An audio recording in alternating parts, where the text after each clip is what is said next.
100 দিনের কাজের 21 লক্ষ শ্রমিকের টাকা দেবে রাজ্য, বড় ঘোষণা মমতার। বঞ্চিত শ্রমিকদের পাওনা মেটাতে রাজ্য সরকারই বলেন মুখ্যমন্ত্রী। কেন্দ্রের জন্য আর অপেক্ষা করা হবে না বলে জানালেন তিনি। লোকসভা ভোটের আগে বড় ঘোষণা করলেন মুখ্যমন্ত্রী। রেড রোডে ধর্না দ্বিতীয় দিনের বড় ঘোষণা করলেন মমতা বন্দ্যোপাধ্যায়। বঞ্চিত শ্রমিকদের পাওনা মেটাবে রাজ্য সরকারই বলেন মুখ্যমন্ত্রী। কেন্দ্রের জন্য আর অপেক্ষা করা হবে না বলে জানালেন তিনি। মমতা জানালেন 100 দিনের কাজের 21 লক্ষ বঞ্চিত শ্রমিকদের টাকা দিবে রাজ্য সরকারের।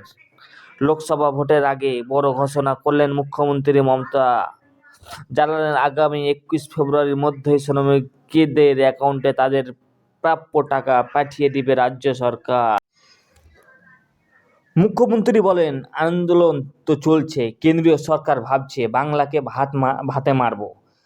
আমি আমার প্রথম পদক্ষেপ আজ বলে যাই, 21 লক্ষ মজদুরকে যাদের টাকা কেন্দ্রীয় সরকার দেয়নি, আগামী 21 ফেব্রুয়ারি তাদের টাকা তাদের ব্যাংকে অ্যাকাউন্টে চলে যাবে, রাজ্য সরকার দিবে।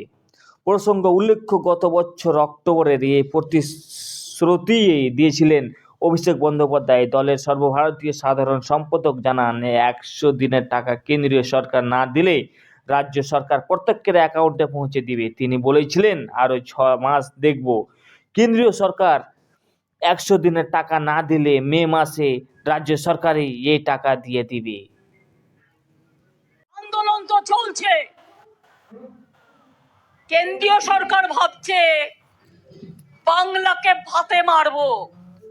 আমি আমার প্রথম পদক্ষেপ আজ বলে যাই, 21 লক্ষ মজদুরকে যাদের টাকা কেন্দ্রীয় সরকার দেয়নি, আগামী 21শে ফেব্রুয়ারি তাদের টাকা তাদের ব্যাংক অ্যাকাউন্টে চলে যাবে, রাজ্য সরকার দেবে।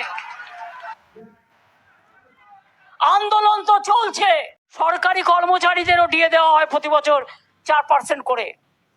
15th কমিশন পে কমিশন তৈরি করেছে আলাদা করে, সেই টাকা পায়। প্লাস জেনে রাখুন, বাংলা একমাত্র রাজ্য সারা জীবন ভর স্বাস্থ্য স্কিমে সরকারি কর্মচারীরা বিনা পয়সায় ট্রিটমেন্ট পায়, এবং একমাত্র রাজ্য ভারতবর্ষে যারা পেনশন পায় রিটায়ার্ড করার পরে, একমাত্র রাজ্য।